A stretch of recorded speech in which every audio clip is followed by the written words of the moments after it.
Namaha Om Vishnupadaya Krishna Prestaya Bhutale Srimate Bhakti-Vedanta Swami Niti Namane Namaste Saraswati Deve Gauravani Pacharane Nirvishesha Shunyavadi Paschatya Deshatarane. Srila Prabhupada Ki Jai. Bhagavad-Gita classes back in Srila Prabhupada's library. Ki Jai.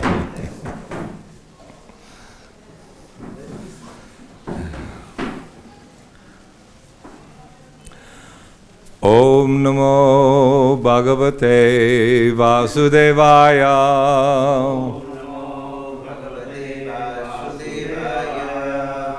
Om Namo Bhagavate Vasudevaya.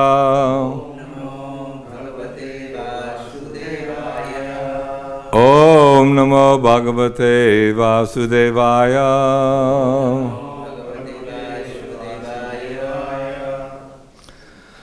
So we're reading Bhagavad-Gita as it is, sixth, not canto, but sixth chapter, text number 47.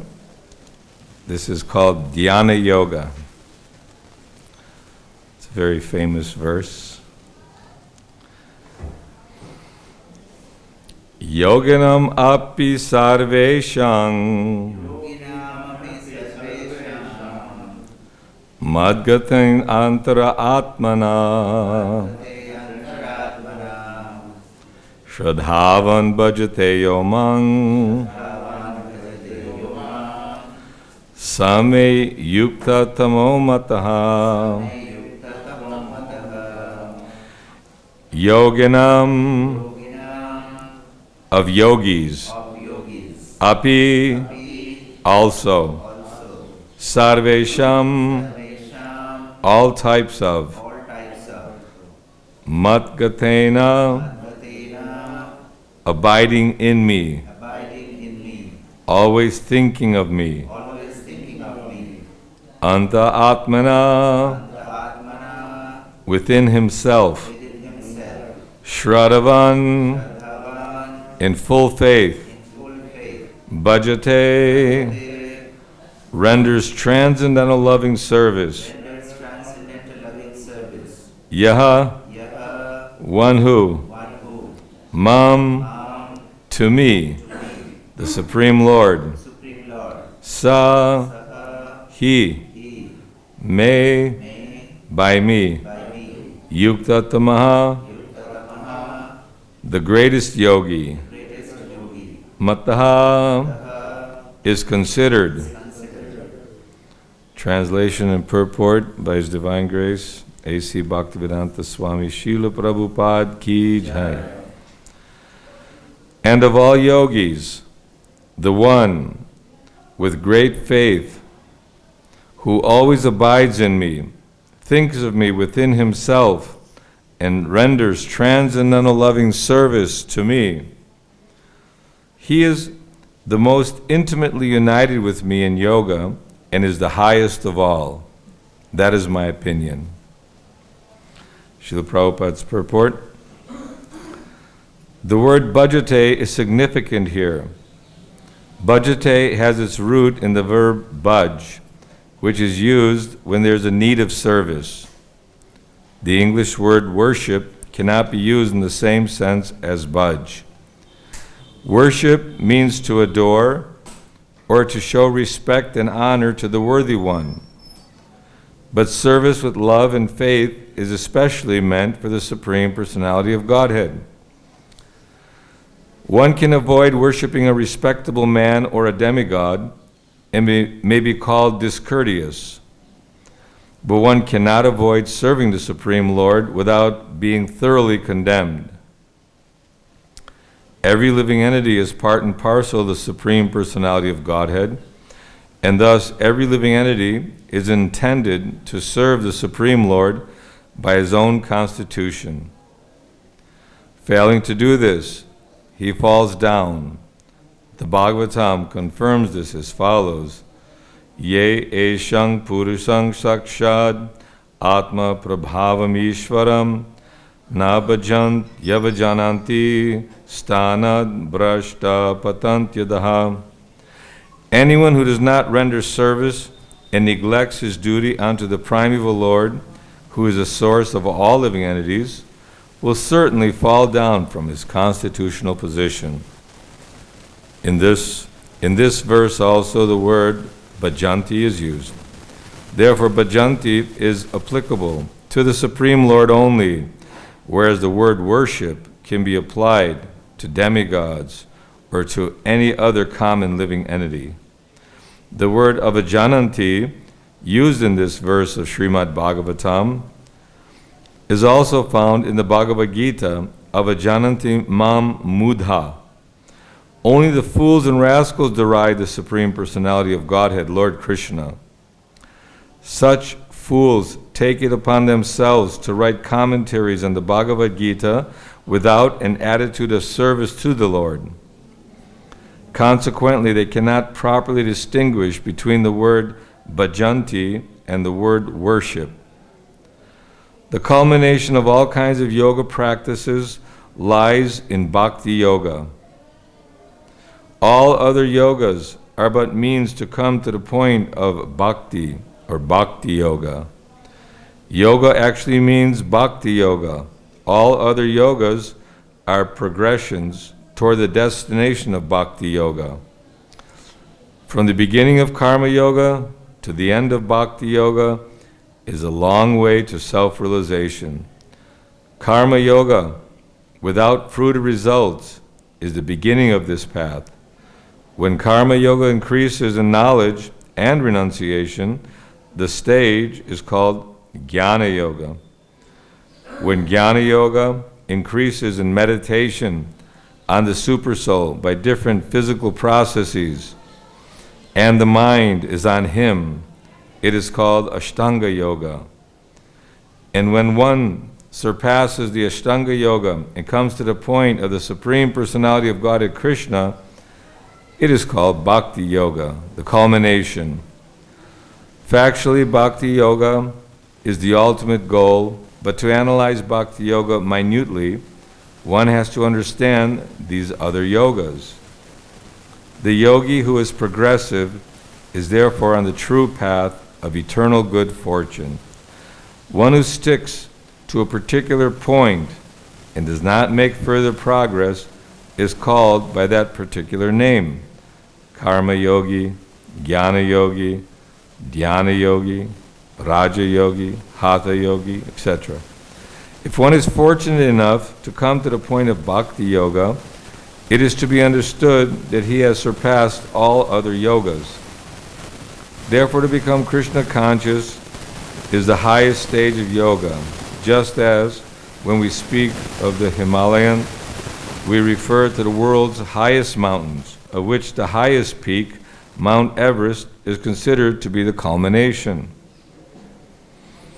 It is by great fortune that one comes to Krishna consciousness on the path of Bhakti Yoga to become well situated according to the Vedic direction. The ideal yogi concentrates his attention on Krishna, who is called Shyama Sundara, who is as beautifully colored as a cloud, whose lotus-like face is as effulgent as the sun, whose dress is brilliant with jewels, whose body is flower garlanded. Illuminating all sides is his gorgeous luster, which is called the Brahmajyoti. He incarnates in different forms such as Rama, Nrsimha, Varaha, and Krishna, the Supreme Personality of Godhead. And he descends like a human being as the son of Mother Yashoda, and he is known as Krishna, Govinda, and Vasudeva. He is the perfect child, husband, friend, and master, and he is full with all opulences and transcendental qualities. If one remains fully conscious of these features of the Lord, he is called the highest yogi. This stage of highest perfection in yoga can be attained only by bhakti yoga, as is confirmed in all Vedic literature. Yasya deve para bhaktir yata deve tata guru tasyaite katita hyarta prakashante mahatmanaham. Only unto those great souls who have implicit faith in both the Lord and the spiritual master are all the imports of Vedic knowledge automatically revealed. Shvetashvata Upanishad. Bhakti rasya bhajanang tad eha mutropadi nairas yena mushim mana kalpanang etad eva naishkaramyam. Bhakti means devotional service to the Lord, which is free from desire for material profit, either in this life or in the next. Devoid of such inclinations, one should fully absorb the mind in the Supreme. That is the purpose of Naishkarmya, Gopal Tapani Upanishad. These are some of the means for performance of bhakti or Krishna consciousness, the highest perfectional stage of the yoga system. Thus end the Bhaktivedanta purports to the 6th chapter of the Srimad Bhagavad-Gita in the matter of Dhyana Yoga.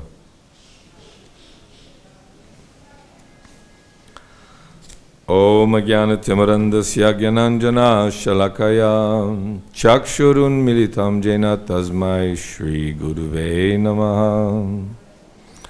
Shri Chaitanya Manobhistang Stapitang Jena Bhutale Swayam Rupa Kadamayam Dadati Swapadantikam. Jai Shri Krishna Chaitanya Prabhu Nityananda Shri Advaita Gadadhar Shivasadi Gaura Bhakta Vrinda. Hare Krishna Krishna Krishna Hare Hare, Hare Rama Rama Rama Hare Hare. So Bhagavad-Gita is very amazing.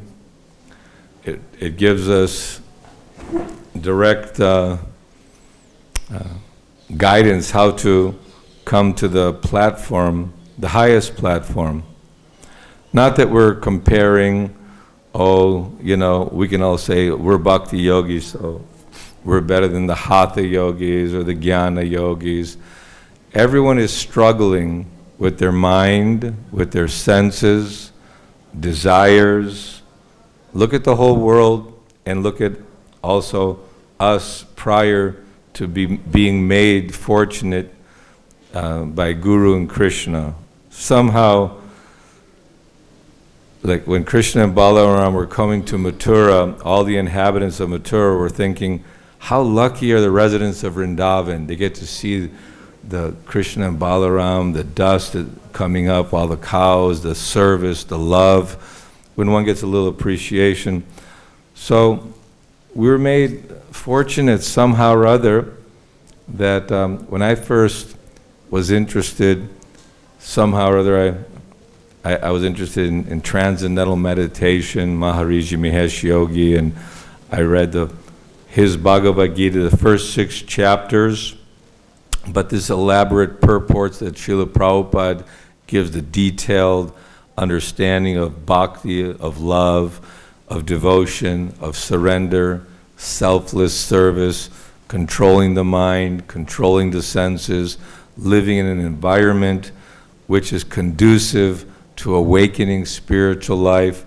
It's a whole science. It's not simply by flicking the switch. You sit down for 5 minutes in the morning and afternoon and chant one little mantra, and the rest of the day you're running mad after money, mad after women, and sense gratification. And sometimes they even take the yoga system as an opportunity to meet other yogis and to wear their tight yogi outfits, and it's really basically focused on having a fit body for even better sense gratification. So this is not really a spiritual process, because in the earlier part of this chapter, when Krishna is explaining to Arjuna the process of yoga, of not eating too much, not eating too little, not sleeping too much, or even sleeping too little according to one's advancement in spiritual life. Also, not only that, But the difficult part comes even when controlling the mind and the senses, the lust, anger, envy, jealousy. Many qualities are there, and they've taken shelter within our own bodies, within our senses, and our mind. And the body is like a chariot, and we're the passenger in this chariot. And the driving instrument, this is the mind, and the horses are like you want to hear. Everyone, so many people like to go to concerts. I went to many concerts. You want to hear music. You want to hear beautiful sounds of nature. Some people want to hear raps, rock and roll, or whatever. And you want to see something beautiful. I like going up to the Himalayas, seeing the mountain peaks and the beautiful river, the wind blowing as we're driving our bike alongside the mountains. So our senses are giving so-called pleasure, and the mind is orchestrating the whole scenario, where to go, what to do, how to do it, so that ultimately we can be happy and satisfied. Because we're ultimately part of Krishna. Krishna's fully satisfied, and that pleasure we're seeking is to be in harmony with Krishna. Ultimately, that's the real satisfaction we're looking for, but by being somehow or other misguided, we've fallen into this material world, and due to our desires, due to our activities of karma, even though we may think I'm doing good work, I'm opening so many hospitals, we're helping so many people who are suffering from COVID-19, or we're helping so many people in the suffering conditions, helping so many animals, helping humanity. But without knowledge, without jnana, there's no real vairagya, no detachment. So jnana vairagya, this is a quality, is a beautiful prayer that Sarvabhauma made for Lord Chaitanya Mahaprabhu, Jnana Vairagya. And Chaitanya Mahaprabhu came to show us he's Krishna himself. Arjuna's not complaining, but showing his concern that Krishna, you just described the whole yoga system, total renunciation, full-on celibacy, controlling the mind, controlling the senses, living in a secluded place, certain breath control, you have to sit properly, what you eat, what you think, what you do, everything is very, very controlled in the yoga system. And Arjuna, even 5,000 years ago, he had great strength, he had longevity, he had many good qualities. He was a friend of Krishna. So in comparison, in this age of Kali Yuga, we have no longevity, we have very short life, our energy level is very limited, and we become very much affected by our mind and senses. And our surroundings, where will we find those pure devotees, Mahat Seva, Ahura Vimuktes? I mean, we're looking for a liberation, we're looking for happiness, we're looking for freedom from fear. Everyone is fearful in this world, especially now, when so much uncertainty. And sometimes Krishna turns up the temperature. The economy is falling apart. You can't leave your home. You can't even go to the hospital because all the hospitals are full. So naturally the anxiety and the fear, my life, my future, my dreams and hopes of home, we're all thinking to have a bit of a financial stability, a nice big bank account, a nice situation. My family should be happy. I should be comfortable. I should have a nice vehicle. I should have nice clothes, nice food, nice house. Everything should be good. Everyone thinks that way. So you have millions and billions of people all working really, really hard to become satisfied in this world. But ultimately, they always meet with frustration because Janma, Mritu, Jaravyati, Dukkha Doshanu Darshanam. For a flicker, there's some youth, but very quickly the youth is gone. We know. Old age sets in. You know, my mother's 87, and she fell down, and she can't hardly walk, and, you know, the arthritis is hitting. The doctors are not responding because of the hospitals are not open. No one can go out. So there's great fear, great anxiety. This is Maratyaloka, the world of death. So we don't want to be just pessimistic. Arjuna was feeling a little bit disheartened because after all, the Supreme Lord is giving him the process. Like if the doctor tells you you have to do X, Y, Z, and you can't eat, you can't do this, and, Dharmatma knows I'm a bad patient. You know, you got to take, even taking your medicine 3 times a day with warm water after meals. I can hardly regulate myself to do all these regimens. What to speak of the rigorous path of yoga? See? So Chaitanya Mahaprabhu, God himself, he sees the symptoms of Kali Yuga. He feels great love and compassion. The Goswamis were materially very powerful, very successful, educated, very, the top of the line when it comes to controlling the government, having great wealth, aristocratic, speaking many languages, and very philosophical, intellectual. But they renounced everything for the benefit of the suffering people. This is a Vaishnava. Titikshava karunika suhrida sarvadehinam. As we're making some progress by this process of Shravanam, Kirtanam, Vishnu, Smaranam, in every yoga system, if you can get rid of all the rituals and ceremonies and all the different, the thing is for the worshiping of the demigods, because everybody wants to achieve something, some power, some dominance, some wealth, influence, all the qualities that Krishna has, isn't it? To become very beautiful, very powerful, even very renounced. And so Krishna, he has all opulences in full, great strength, great wealth, great beauty, renunciation, very famous.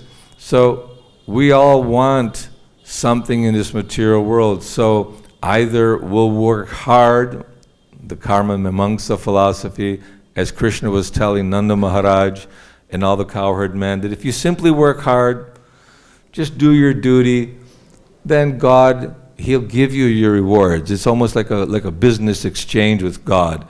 I do my duty, I take care of my responsibilities, my family, I'm good, I try to follow, proper moral behavior, then God will reciprocate. Mm-hmm. But karma is very, very complex. The dealings within this material world are difficult to understand. Even one who thinks that I will study many books from a philosophical, erudite platform, I will understand the absolute truth. God, I will study, Buddhism, Islam, Christianity, Hinduism. I will read the Bible, the Quran, the Torah, the Bhagavad-Gita, Srimad Bhagavatam. I'll read all these things and I'll come to the perfect conclusion. Still, one can be totally bewildered and not understand, okay, what am I supposed to do now? All these books, all this knowledge, and even performing sacrifices and yagyas and different kinds of austerities. Many things are described in Bhagavad-Gita. But Bhagavad-Gita, because it was spoken by God, it was compiled by Srila Vyasadeva, the incarnation of God. What book is there in this world, 5,000 years old, which is being read by so many and appreciated, and no one can even compare to the philosophy of Bhagavad-Gita, the clarity of mind control, sense control, how to purify the heart, the intelligence, so many godly qualities, demonic qualities, the process of surrender. And that what to speak of Srimad Bhagavatam, Chaitanya Charitamrita, people think that these are just stories, some imaginative, fables which are being spread by Aborigine, low-class, unintelligent, unsophisticated people.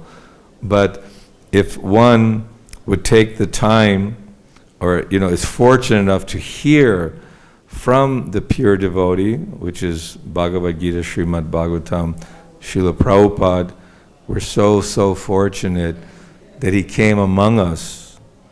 It's like a Vaikuntha man.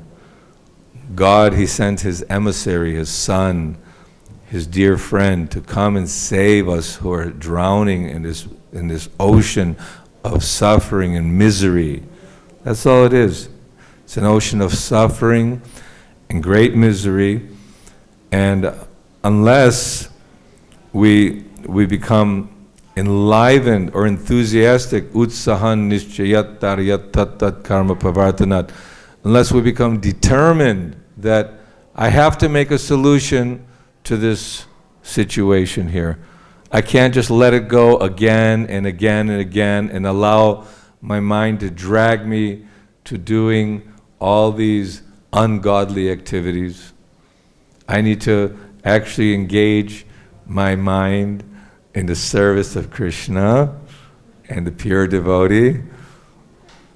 And somehow or other, by Krishna's guidance, did you need Dharmatma? Did you need Dharmatma? No, I'm just looking at the big audience you have tonight. Well, it's just the beginning. Today's the first day of Bhagavad-Gita back in Srila Prabhupada's library. I just felt Zoom is okay, but it's like sitting there talking to your computer. I wanted to at least talk to a few Vaishnavas. If nothing else, I have Prabhupada everywhere in here. And yeah, it's live. It's live. So this is the beauty of modern technology, that we can use it in Krishna's service.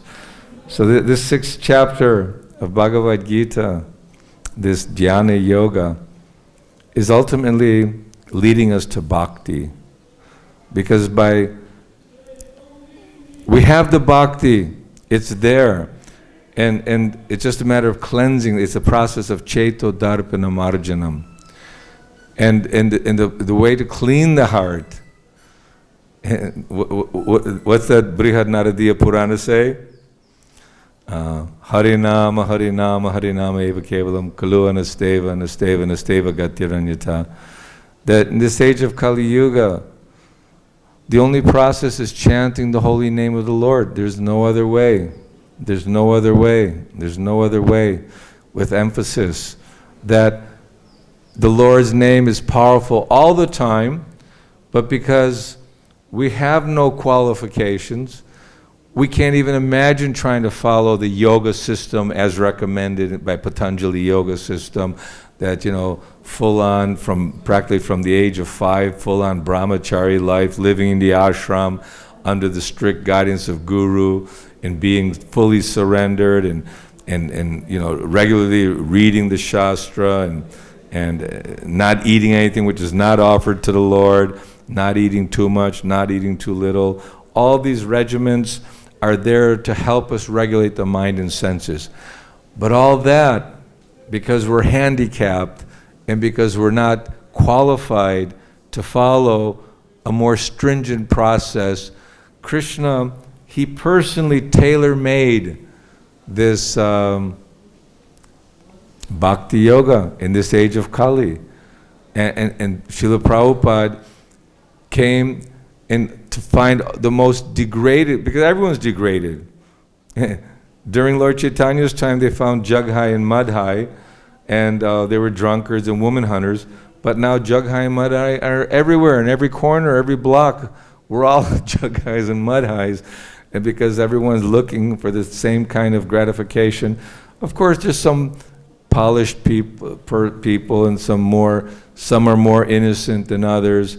But the whole thing of the animal slaughter and being caught up, living in a society which is the demonic society, naturally the karmic reactions are filtering down on all of us. We're all being contaminated, just like gradually everyone's catching, some viruses, this and that.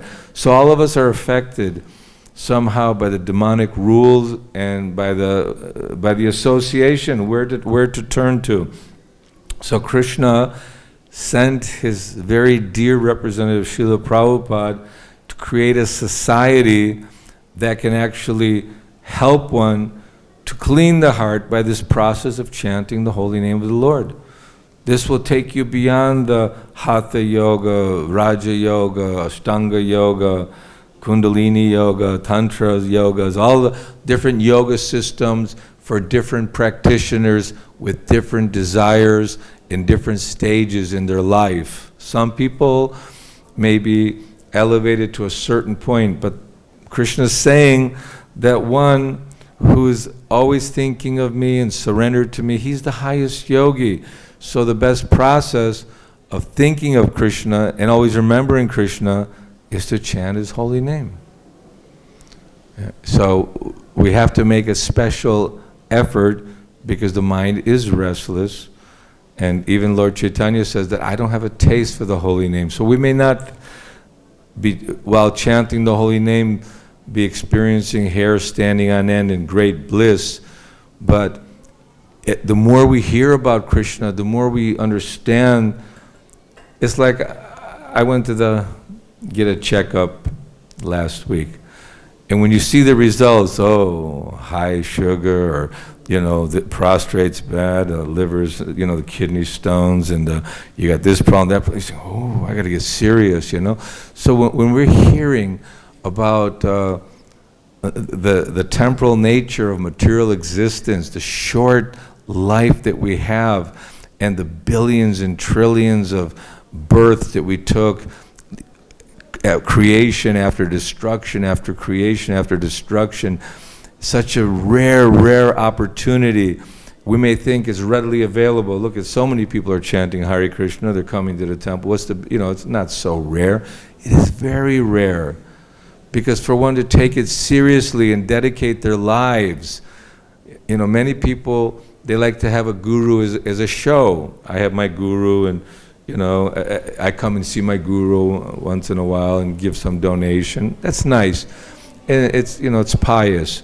But to genuinely surrender your life, in the sense, it's like taking a burden off our shoulders, really. Because what do we have anyway? We don't own anything. We come in this world with nothing, and we leave this world with nothing. And we falsely accumulate a few things. We misidentify with my family. These are my children. This is my wife. These are my cousins, my uncles, my relatives, my dynasty, my community. The whole thing, we become entrapped in the whole network of the bodily concept of life. And falsely, possessions. This is mine. This is mine. People kill over that. They make all kinds of movies that just for the little bit of so-called wealth, they'll kill their own relatives. For lust, not love. Sometimes the husband will kill the wife will kill the husband, and what to speak of boyfriends and girlfriends, and all these things. And that's what the material world's all about. Me, ahang, siddhohan balavan sukhi, ahang bogi, ishvarohang ahang bogi, siddhohan balavan sukhi. That I am the supreme enjoyer. Everything belongs to me, is meant for my enjoyment. I'm number one. Everyone get this number one. We're number one fool. We're number one idiots in this material world.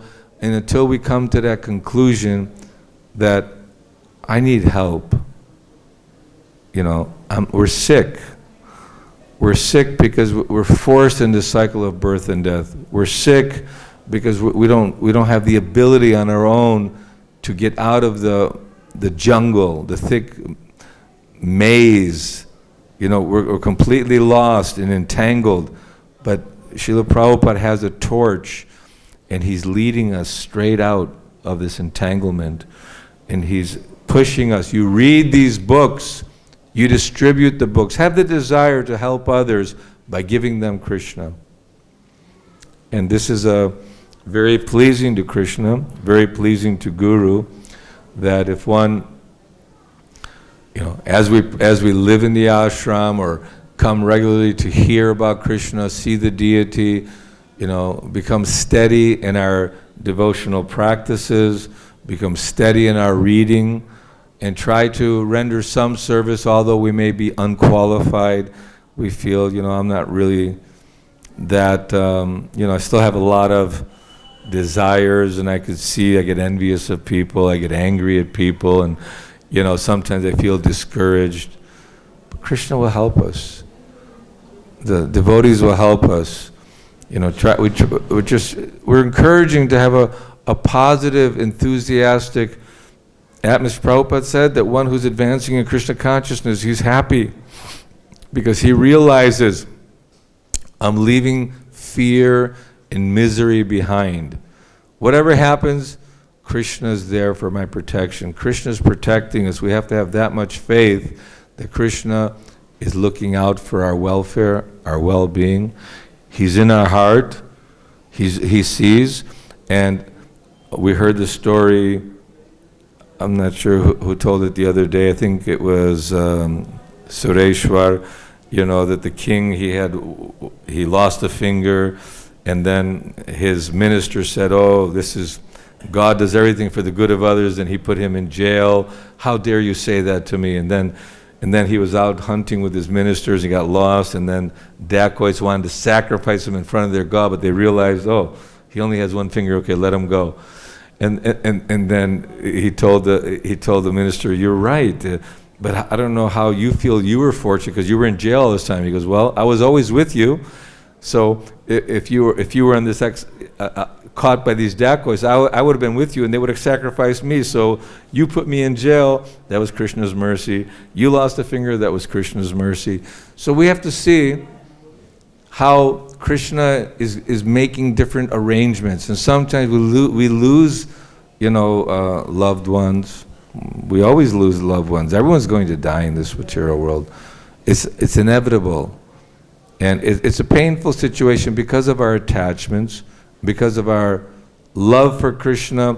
We see the other living beings also are part of Krishna. Krishna is also in their heart.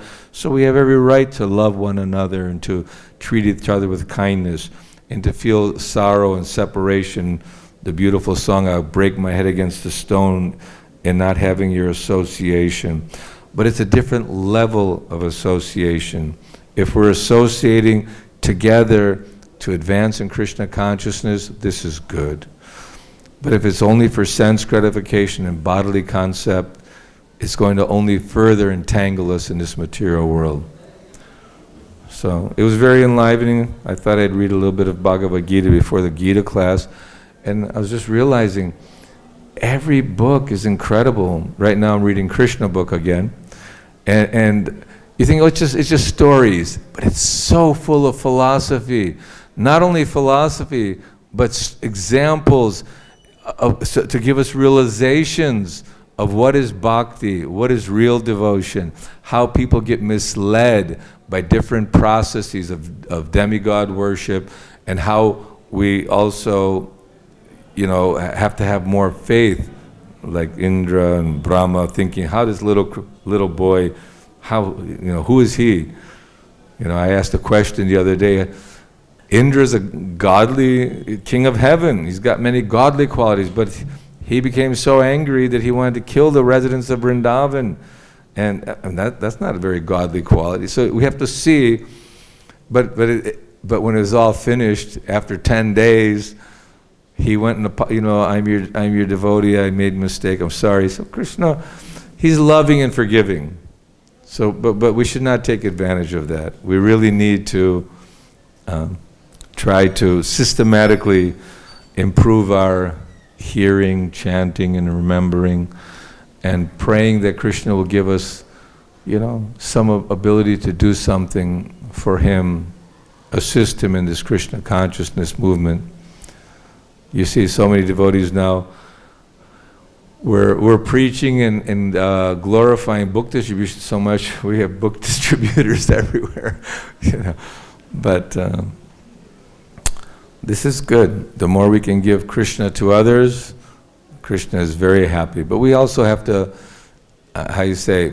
books are the basis, preaching is the essence, purity is the force, but utility is the principle. We have to use our intelligence. Prabhupada always said that in difficult decision-making, intelligence is required. So we have to pray for good intelligence. We have to pray to Krishna to help us, to guide us along in this path of Krishna consciousness. Hare Krishna. So we have a few minutes. Anyone have any questions, comments, corrections?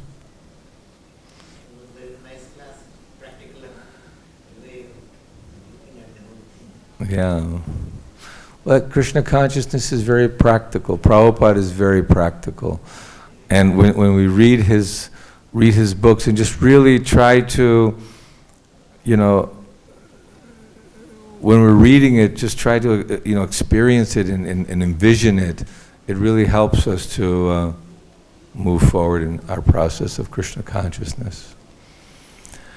So I thought the more we can be in front of the beautiful Krishna Balaram, Radha Shama Sundar, Shri Shri Gaura-Nitai, and really take advantage of the kirtan and participate in the Guru Puja, participate in the kirtan. I think this is very, very powerful. Shravanam Kirtanam Vishnu Smaranam Padasevanam Archanam Vandanam Dasyam Sakyam Atmanavedanam. Ambarish Maharaj, even though great emperor, he uses all his senses in the service of the Lord. And we should do similar. It's cold now, so it's difficult to get out of bed, but we still get out of bed. I don't want to walk in the cold weather, but I still walk, come and... it may seem like routine, but the routine activities, like when I was young, I started playing drums.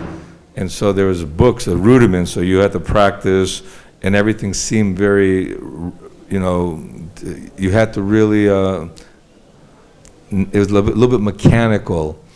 But after some time of practicing regularly and maybe exchanging with other musicians, then it becomes more natural. I could talk to you and I could just go and do whatever I need to do according to my instrument. Sometimes you got pianists who talk to you and they could just, like my friend Javi, he's an expert on the piano, but it didn't just happen all of a sudden. It takes practice. In the beginning, it's a little difficult.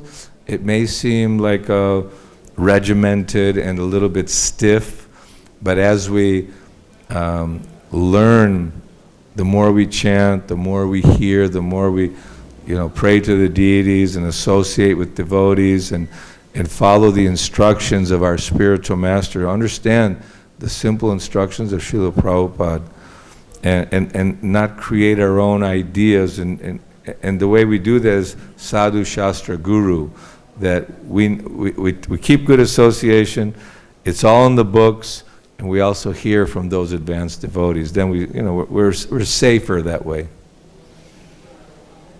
Okay. All right. Srila Prabhupada ki jai. Hare Krishna, Krishna Krishna, Hare Hare. Hare Ram, Ram Ram, Hare Hare. So join us every evening at 5 to 6. Bhagavad-Gita classes will be here in Krishna Balaram Mandir. Hare Krishna.